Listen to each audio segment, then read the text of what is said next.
Oke, kita mulai saja. Kita awali dalam doa. Mari kita bersatu dalam doa. Niko dan Elva, kita berdoa. Tuhan Yesus, pada kesempatan pagi atau siang hari ini, kami rindu Tuhan untuk kembali belajar firman-Mu melalui ponsel yang sederhana ini, ponsel yang kami adakan melalui Zoom. Dan kiranya ini berkat bagi kami semua, saya yang menyampaikan maupun anak-anakmu, Niko dan Elva, dalam pertumbuhan imannya kepada Engkau. Dalam nama Tuhan Yesus, kami berdoa dan mengucap syukur. Amin. Ya, puji Tuhan, kita boleh ketemu kembali untuk belajar firman Tuhan. Tetap saya selalu menganjurkan bahwa membaca firman Tuhan setiap hari jangan sampai ditinggalkan. Meskipun itu hanya 2 menit atau paling lama 5 menit, tapi itu bermanfaat bagi jiwa kita, bagi roh kita dalam aktivitas kita setiap hari.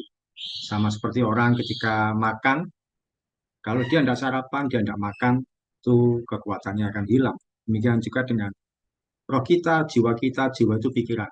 Kalau kita nggak diisi dengan firman Tuhan, kita akan mudah untuk jatuh dalam dosa, kita mudah untuk eh, emosi, kita mudah untuk melakukan hal yang salah. Tetap isi dalam kebenaran firman Tuhan. Ya, hari ini kita akan belajar mengenai eh, buah roh. Ini kelihatan yang saya tampilkan ini kelihatan apa enggak? Nelva, kelihatan atau enggak? Kelihatan sedikit. Sedikit. Ya, sedikit aja.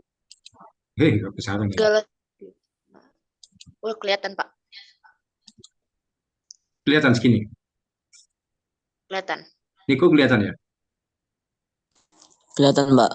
Oke, ya. Kita akan belajar mengenai buah roh, tapi kita akan ungkap satu persatu. Kalau selama ini mungkin di Tuhan di ibadah gereja atau dimanapun langsung disampaikan keseluruhan, tapi kesempatan komsel ini kita akan mengungkap satu persatu tentang buah roh, sehingga kita memahami dengan baik apa maksud satu persatu dari buah roh tersebut. Dan kali ini kita belajar edisi pertama buah roh yaitu kasih. Nah, sebagaimana kita ketahui buah roh itu ada 9. Saya bacakan dari sini Galatia 5 ayat 22 sampai 23. Tetapi buah roh ialah kasih, sukacita, damai sejahtera, kesabaran, kemurahan, kebaikan, kesetiaan, kelemah lembutan, penguasaan diri. Tidak ada hukum yang menentang hal-hal itu. Jadi di Alkitab itu ada 9 karunia roh, tapi juga ada 9 buah roh. Buah roh ini yang seringkali diharapkan muncul di kehidupan kita sebagai anak-anak Tuhan. Dan ada 9 buah roh. Kita belajar yang pertama hari ini tentang kasih. Apa itu kasih? Sini saya sampaikan. Kasih itu kalau dalam bahasa Inggris eh, diterjemahkan dengan kata love. Kasih atau cinta sama-sama love. Kasih itu love, cinta juga love. Tapi dalam bahasa Indonesia biasanya dibedakan. Kalau kasih dianggap nilainya lebih tinggi daripada cinta. Kalau cinta biasanya hanya, oh itu untuk pasangan, laki-laki dan perempuan. Tapi kasih itu lebih luas. Kasih orang tua pada anak, kasih anak pada orang tua, kasih teman, sesama teman, dan sebagainya. Walaupun sebenarnya diterjemahkan dengan kata yang sama, yaitu love. Kasih dapat diartikan sebagai bentuk ungkapan emosi yang baik dari seseorang kepada pihak lain.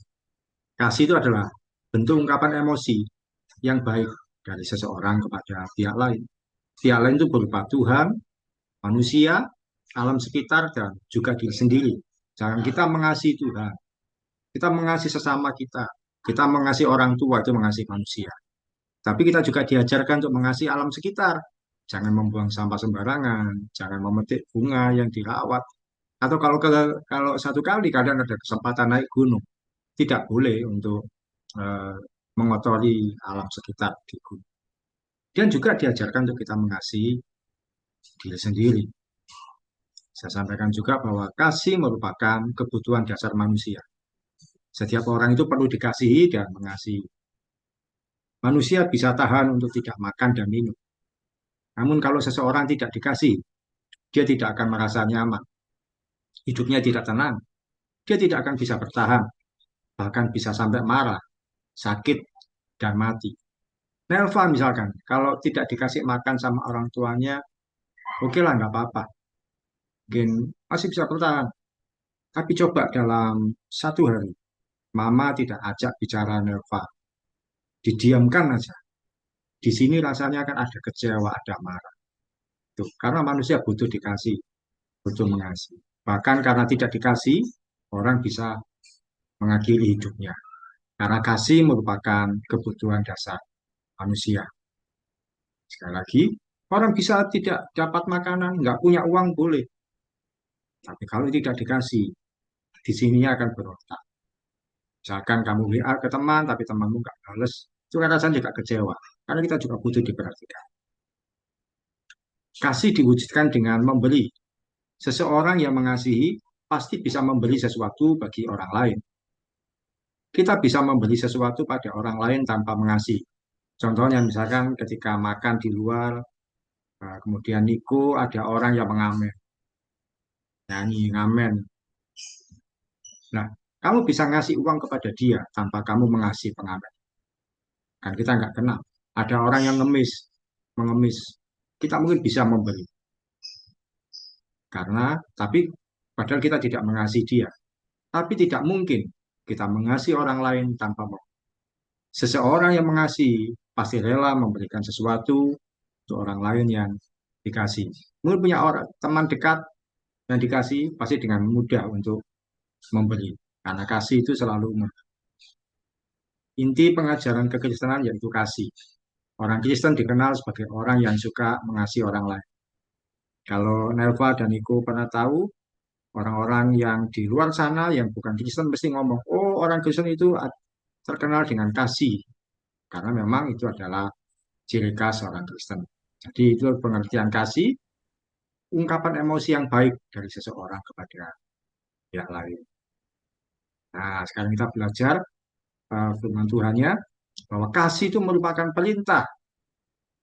Kasih itu merupakan perintah. Kita mungkin sering mengikuti bacaan ini ketika di gereja, terutama gereja Protestan, GPIB, GKJW, GKI, GKJ, HKBP, dan sebagainya. Nah, kasih merupakan perintah. Kita baca Matius 22, ayat 37 sampai 40. Elva bisa bantu baca Matius 22, ayat 37 sampai 40. Ini ayat yang sudah terkenal. Biasanya dibaca kalau ibadah-ibadah di gereja Protestan. Silakan. Matius berapa, Pak? 22 ayat 37 sampai 40.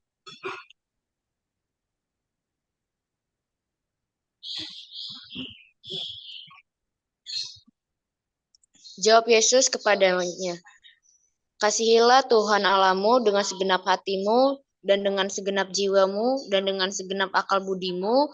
Itulah hukum yang terutama dan yang pertama. Dan hukum yang kedua yang sama dengan itu ialah kasihilah sesamamu manusia seperti dirimu sendiri. Pada kedua hukum inilah tergantung seluruh hukum Taurat dan kitab para nabi. Ya, jadi kasih itu merupakan perintah Tuhan. Mengasihi merupakan perintah Tuhan. Bahwa ada dua perintah yang utama. Mengasihi Tuhan Allah dengan segala yang ada pada kita. Dan juga kasihilah sesamamu manusia seperti dirimu sendiri. Jadi yang harus kita ingat bahwa mengasihi itu merupakan perintah Tuhan yang ada di firman Tuhan. Dan ini kalau di gereja seringkali dibaca di gereja-gereja Protestan. Kemudian dari firman Tuhan ini yang tadi dibaca oleh Nelva, kasihlah Tuhan Allahmu dan kasihlah sesamamu. Saya membagi ada 4 bentuk kasih. Ada 4 bentuk kasih. Yang pertama mengasihi Tuhan. Dan kasihlah Tuhan Allahmu dengan segenap hatimu, dengan segenap jiwa, dan dengan segenap akal budi. Mengasihi Tuhan. Firman Tuhan mengajarkan untuk kita mengasihi, ukurannya itu penuh.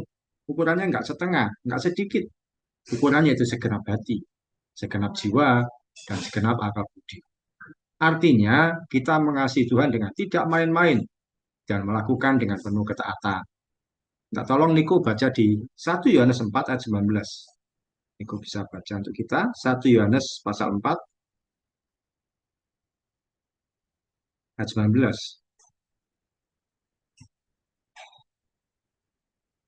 1 Yohanes 4 ayat 19.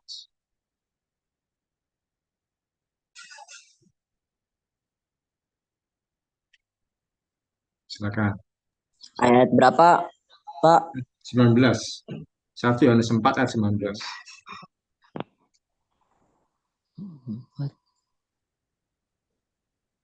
Ayat 19. Ya.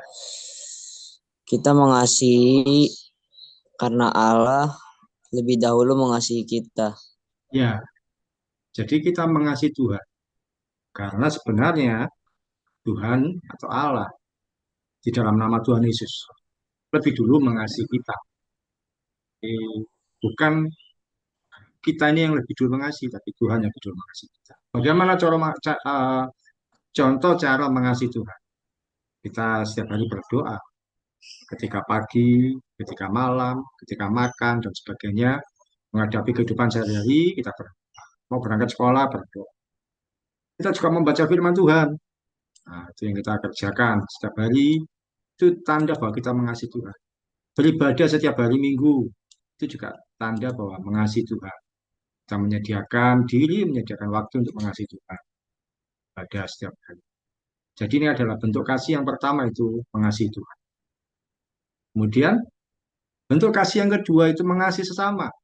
Kita diajarkan untuk mengasihi sesama kita pada siapapun tanpa membedakan orang lain, baik kaya atau miskin, tua, muda, suku apapun, agama apapun. Kita mengasihi tanpa membeda-bedakan latar belakang. Kita mengasihi sesama ini ada mengasihi teman, mengasihi orang, mengasihi siapapun tanpa kita membeda-bedakan latar belakang. Ketika bertemu teman di sekolah, siapapun dia, kita mengasihi. Teman seiman ataupun tidak seiman. Bisa minta tolong Nelva membaca di ayat 20 sampai 21 bawahnya yang tadi. 1 Yohanes 4 ayat 20 sampai 21. Bawahnya yang dibaca Niko tadi.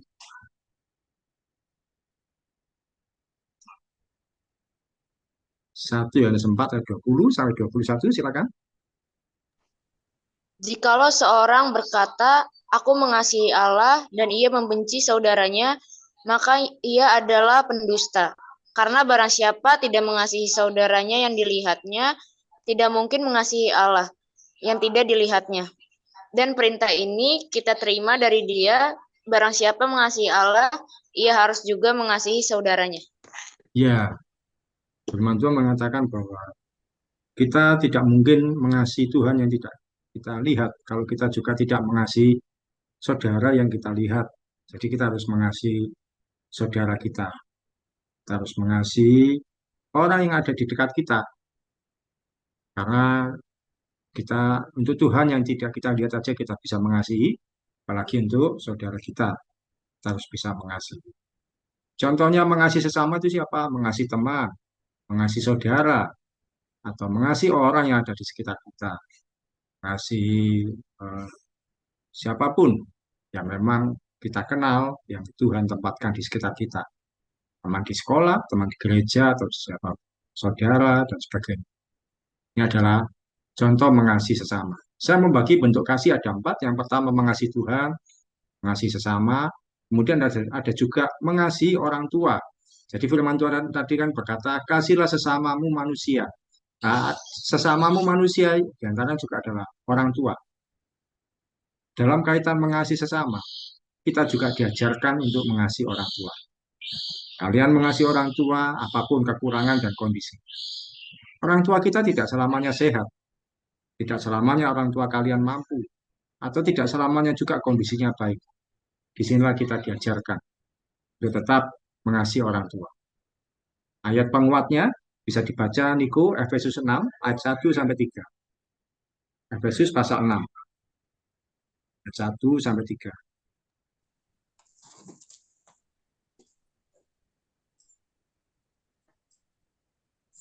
Efesus pasal 6 Berapa? Pasal 6. ayat 1 sampai 3.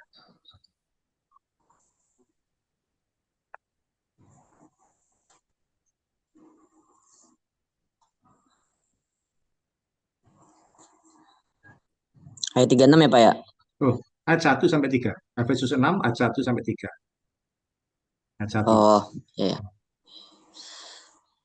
Efesus 6 ayat 1 sampai 3. Ya, Hai anak-anak, taatilah orang tuamu di dalam Tuhan, karena haruslah demikian. Hormatilah ayahmu dan ibumu. Ini adalah suatu perintah yang penting seperti yang nyata dari janji ini, supaya kamu berbahagia dan panjang umurmu di bumi. iya. Jadi mengasihi sesama itu juga diantaranya mengasihi orang tua. Kita diajarkan untuk mengasihi orang tua, menghormati mereka, bahwa ternyata yang membuat kita berbahagia dan panjang umur bukan ketika ditepui pas ulang tahun, dikasih ucapan selamat, dinyanyikan happy birthday, tapi ketika kita menghormati dan menaati orang tua, kita akan panjang umur dan berbahagia. Bagaimana cara mengasihi orang tua? Contohnya ketika orang tua sakit, kita merawat. Kita juga membantu ketika orang tua membutuhkan pertolongan, tanpa banyak keberatan, tanpa banyak kesulitan. Belajar juga untuk memahami kondisi orang tua. Jangan orang tua pas sedang tidak baik kondisi ekonominya, ya sudah memahami, tidak dimintai uang atau apapun. Jadi kita mengasihi orang tua dengan menghormati mereka. Ada 4 bentuk kasih. Yang pertama, mengasihi Tuhan, mengasihi sesama, dan mengasihi orang tua. Mengasihi orang tua juga termasuk dalam bagian mengasihi sesama. Mana Niko menghilang. Kemudian yang keempat, bentuk kasih yang keempat, yang pertama mengasihi Tuhan, terus kasihlah sesamamu manusia, itu mengasihi orang sekitar kita. Kasihlah sesama manusia juga termasuk orang tua, karena orang tua kan juga manusia. Dan yang terakhir dikatakan, kasihlah sesamamu manusia seperti dirimu sendiri. Nah, firman Tuhan juga mengajarkan untuk kita mengasihi diri sendiri. Karena berkata bahwa kasihlah sesamamu seperti diri sendiri. Kita juga harus mengasihi diri sendiri. Firman Tuhan mengajarkan untuk mengasihi sesama seperti diri sendiri. Diri kita ini perlu juga untuk dikasihi. Ada banyak orang yang tidak mengasihi dirinya sendiri. Akibatnya tidak memperhatikan kondisi tubuhnya, membiarkan hidupnya berantakan, dan bahkan ada yang sampai bunuh diri. Ada orang membiarkan hidupnya berantakan itu apa ya? Mungkin tampilannya aut-autan, berantakan, eh, merokok dan sebagainya, atau apapun yang membuat hidupnya nggak layak untuk dilihat. Bahkan mungkin maaf ya ada orang yang sampai bertato seluruh hidupnya berantakan, rambutnya dibiarkan panjang, tidak terawat. Orang yang juga bunuh diri, dia tidak mengasihi diri sendiri. Karena apa? Dia membiarkan dirinya mengalami celaka, menjatuhkan diri, atau menjerat leher, dan sebagainya. Ingat, tubuh kita ini bait Roh Kudus. Ini kita juga sering mendengar hal ini. Nelva bisa bantu baca di 1 Korintus 6. 1 Korintus 6, ayat 19 sampai 20.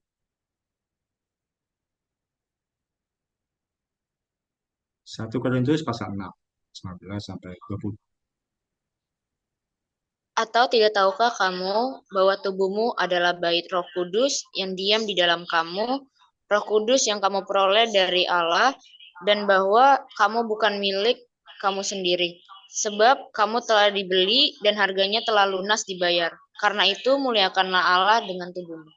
Iya, tubuh kita ini bait Roh Kudus, harus kita jaga. Ada orang yang membuat tubuhnya ini jadi berbuat dosa, eh, membuat dirinya itu, tubuhnya itu jatuh dalam perbuatan yang dosa dengan tubuhnya.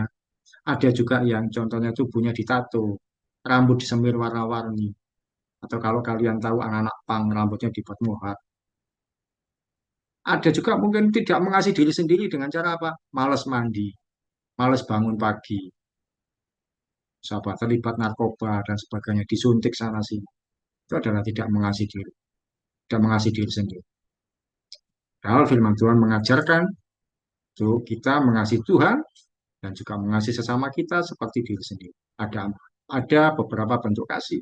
Kita mengasihi Tuhan, mengasihi sesama teman kita, mengasihi orang tua juga, dan mengasihi diri sendiri. Ya, itu menjadi pembelajaran hari ini, yaitu buah roh yang pertama mengenai kasih. Dan seringkali kita jatuhnya itu di mengasihi diri sendiri. Seringkali tanpa disadari kita ini nggak mengasihi diri sendiri. Saya juga punya kelemahan seringkali menunda untuk bangun. Kalau menunda untuk bangun, akhirnya males mandi.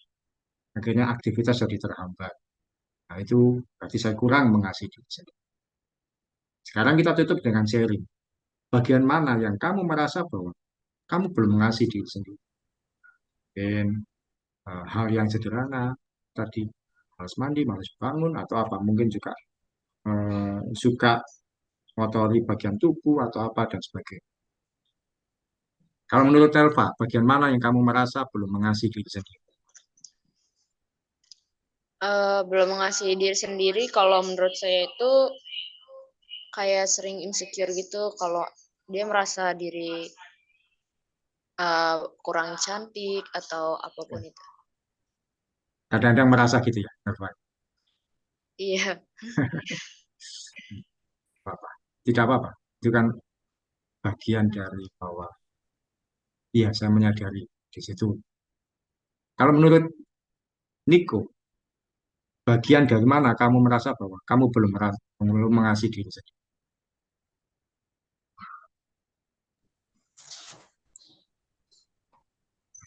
Contohnya kayak mana, Pak?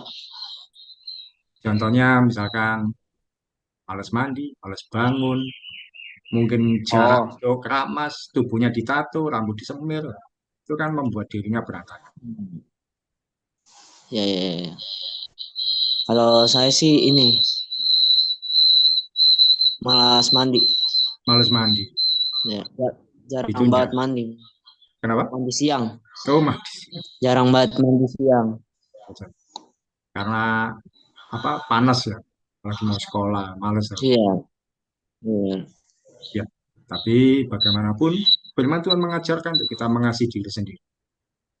Tetap lakukan yang terbaik, bahwa tubuh ini adalah bait Roh Kudus. Tuhan percayakan kepada kita. Kita juga segera merawat dengan baik. Saya pun juga demikian, kadang-kadang juga kalau sudah tidur, malas untuk bangun, akhirnya juga ya malas mandi. Nah, tertunda akhirnya aktivitas banyak yang tadi belajar untuk berubah, lebih baik. Yang biasanya jarang keramas, mulai keramas. Kalau bisa tubuh jangan ditato, supaya tidak menimbulkan hal yang tidak baik. Orang boleh berkata, oh ini seni, tapi kalau banyak tatonya jadi nggak bisa kerja. Demikian juga, Nelva, percayalah bahwa Tuhan mengasihi kamu apa adanya, sesuai dengan apa yang Tuhan bentuk kamu sekarang, ya Tuhan mengasihi. Karena kadang-kadang kalau orang tulus, dia tidak melihat kecantikan dari wajah atau postur tubuh, tapi dari prestasimu, gaya bicaramu, sikapmu, karaktermu yang baik. Itu akan memancarkan kecantikan yang biasa. Amin. Ya. Oke, kita akhiri pertemuan siang hari ini. Elva bisa untuk tutup doa? Bisa, Pak. Ya, Mari kita silakan. bersatu dalam doa. Bapak, terima kasih buat kesempatan hingga pada siang hari ini kami telah melaksanakan komsel online ini, Tuhan. Tuhan, kami juga sudah mendengarkan firman-Mu yang mengajarkan kami untuk kami tetap mengasihi-Mu Tuhan, mengasihi sesama kami, bahkan mengasihi diri kami sendiri, Tuhan Yesus.